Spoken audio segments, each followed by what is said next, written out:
Blue কালারের profile pic এটা মোটেও কোনো ট্রেন্ড না, এটা হচ্ছে এআই এর বিরুদ্ধে প্রতিবাদ জানানো।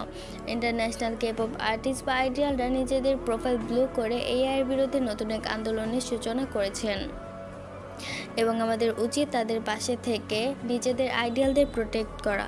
তোমরা যদি একটু খেয়াল করো তাহলে বুঝতে পারবা, কয়েক মাস ধরে আইও, জেনি, লিসা সহ বিভিন্ন কেপপ ফিমেল আর্টিস্টদের পিক তারা এআই দিয়ে খুব জঘন্যভাবে এডিট করে সেল করতেছে এবং এগুলোর সংখ্যা দিন দিন বেড়েই চলছে।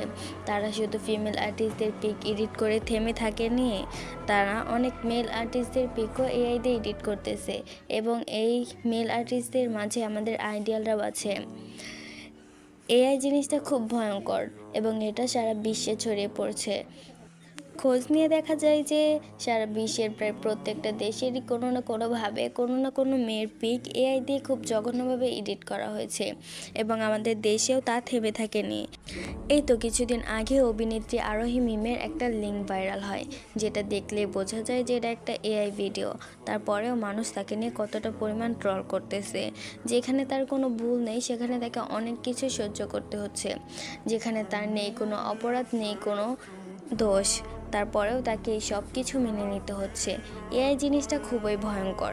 তাই আমি বলবো সবাই নিজেদের প্রোফাইল ব্লু করে ফেলো এবং এটা যেন দীর্ঘস্থায়ী হয়। আশা করি যারা সংক্ষিপ্ত কিছু বুঝতেছিল না ভিডিওটা দেখার পর এখন বুঝে গেছো। তো ভিডিওটা বেশি করে শেয়ার করে দিও। এতক্ষণ আমার কথাগুলো শোনার জন্য ধন্যবাদ।